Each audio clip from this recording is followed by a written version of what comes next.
Olá, vamos ao nosso Evangelho de hoje, segunda-feira, 2 de fevereiro. Vamos fazer uma prece, elevando o nosso pensamento a Deus, nosso Pai, a Jesus, nosso Mestre, nosso amigo, nosso modelo. Agradecer pela vida, por este dia que se inicia. Pedir o amparo e a proteção dos espíritos amigos, nosso anjo da guarda, os espíritos protetores, que eles possam nos inspirar boas ações, bons pensamentos, bons passos para darmos hoje nessa jornada que se inicia, essa semana que se inicia. Permaneçam conosco, espíritos amigos, hoje e para todo sempre, e que assim seja. Então vamos ao nosso Evangelho segundo o Espiritismo. Vamos abrir uma reflexão, um estudo para hoje. Vamos ver. Vamos lá, haverá falsos cristos e falsos profetas. E veio aqui para nós, estou sem lápis, capítulo 21, portanto, item 6. Não acreditem em todos os espíritos.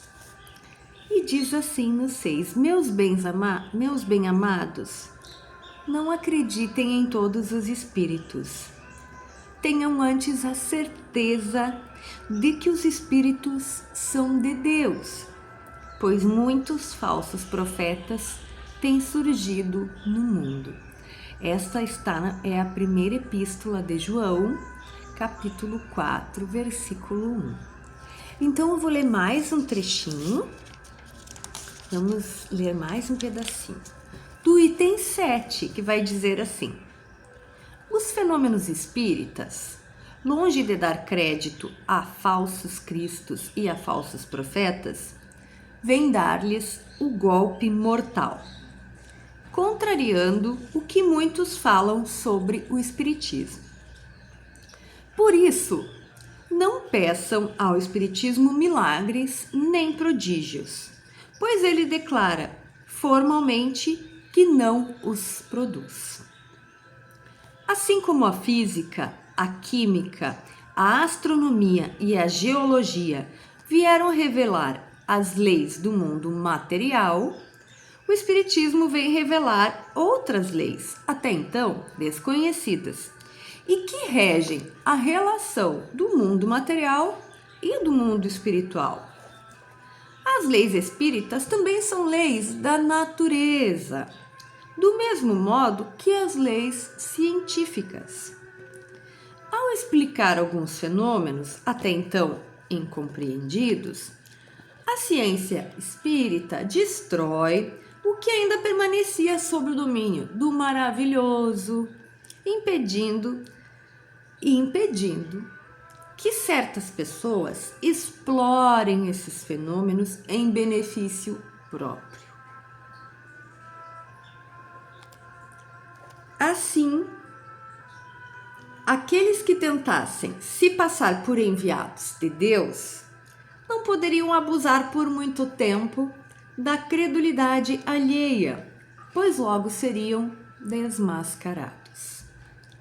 Aliás, como já foi dito, os fenômenos por si só nada promovem, nada provam.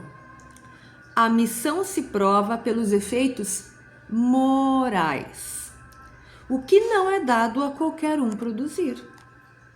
Eis aí um dos resultados do desenvolvimento da ciência espírita, que, ao pesquisar a causa dos fenômenos, levanta o véu que encobria muitos mistérios. Apenas aqueles que preferem viver no escuro, em vez de viver na luz, têm interesse em combater os ensinamentos espíritas. Mas a verdade é como o sol, dissipa o mais denso dos nevoeiros. Então vamos parar por aqui. Quem quiser ler o restante do item, é bem interessante, né? Conclui o raciocínio, mas nós vamos ficar por aqui. Kardec nos traz aqui de uma forma bem direta que o Espiritismo não tem a pretensão de trazer nada novo e inventar nada. É uma ciência que vem desvendar coisas que até então eram entendidas como maravilhosas, sobrenaturais. Temos que começar pensando o que significa a palavra sobrenatural? Algo que está acima do natural. Ora, Deus iria querer algo sobrenatural? Nós não termos condições de entendermos ainda questões é uma posição. Existir coisas sobrenaturais, maravilhosas, místicas, vai da vontade de cada um querer acreditar ou não. O Espiritismo não acredita nestas coisas. A ciência espírita quer explicar os fenômenos da comunicação entre os dois mundos justamente para impedir que irmãos mal intencionados abusem de outros, dizendo que tem o poder sobre o divino. O Espiritismo, portanto, nos põe em pé de igualdade, dando a todos o direito de ter acesso a Deus, sem termos que oferecer coisas em troca, a não ser o nosso desenvolvimento moral, porque aqui no texto deixa muito claro que as verdadeiras consequências dos fenômenos espíritas são o desenvolvimento moral do indivíduo. Se não houver a melhoria do indivíduo através do entendimento do fenômeno, então não é espiritismo. É misticismo, é qualquer outra coisa que a pessoa queira chamar, mas não é o espiritismo verdadeiro que tem por finalidade a melhoria moral do indivíduo, através dos ensinamentos de Jesus, nosso modelo, que também falava sobre isso. Que não precisávamos dar nada, que nós tínhamos que amar ao próximo, que nós tínhamos que buscar a verdade, nada diferente do que nós espíritas estudamos. Jesus nunca incentivou a ficarmos na ignorância, nunca incentivou a adorarmos cegamente. Ele sempre nos trouxe muito esclarecimento. Ele veio ao mundo trazer o esclarecimento, senão ele poderia ter ficado. Não precisava ter vindo ao mundo se não fosse para ensinar, passar pelo que passou.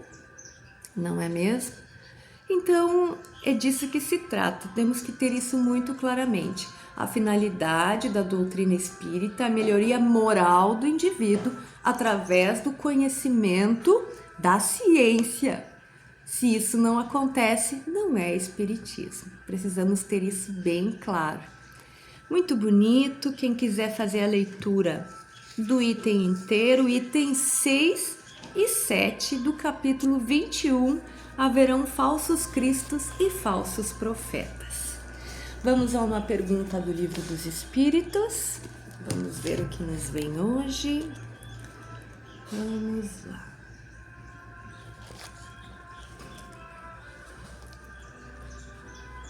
Capítulo 2, terceira parte, Lei de Adoração.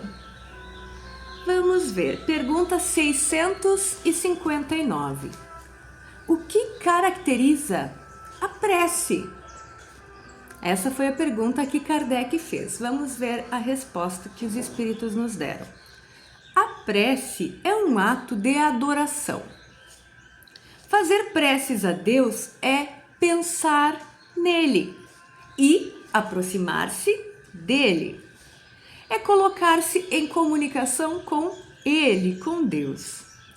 Pela prece, podemos fazer 3 coisas: louvar, pedir e agradecer. Que bonito, não é mesmo? A prece a gente faz, a oração, a prece são a mesma coisa, apesar de ter um significado diferente no sentido de orar, vem de oratória, é quando falamos em voz alta. A prece pode ser interna. Mas a intenção aqui da pergunta de Kardec é em que consiste a prece como comunicação. E ele fala, é um ato de adoração, é quando pensamos em Deus, falamos com Ele. E nós temos que ter bem claro que Deus já sabe das nossas necessidades antes até de nós pedirmos. Isso todos nós sabemos. Mas então, para que precisamos orar? A oração não deixa de ser uma forma de autoconhecimento, porque quando pedimos a Deus somos nós. Às vezes pedimos coisas que não fazem sentido, às vezes sim.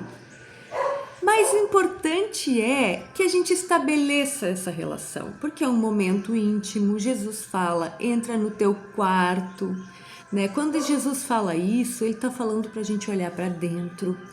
A prece, portanto, é um momento de autoconhecimento e de relação com o Pai. Aquele momento em que conversamos, nos entregamos e diz aqui, podemos louvar, pedir e agradecer.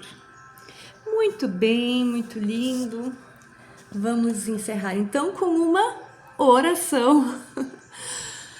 Fechando os nossos olhos e elevando mais uma vez o nosso pensamento ao Pai, agradecendo por termos acordado mais um dia, pedindo que a nossa jornada seja boa, produtiva e te louvando, Pai.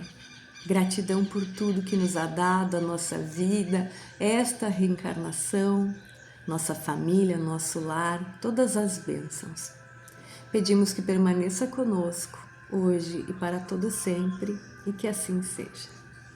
Tchau, tchau.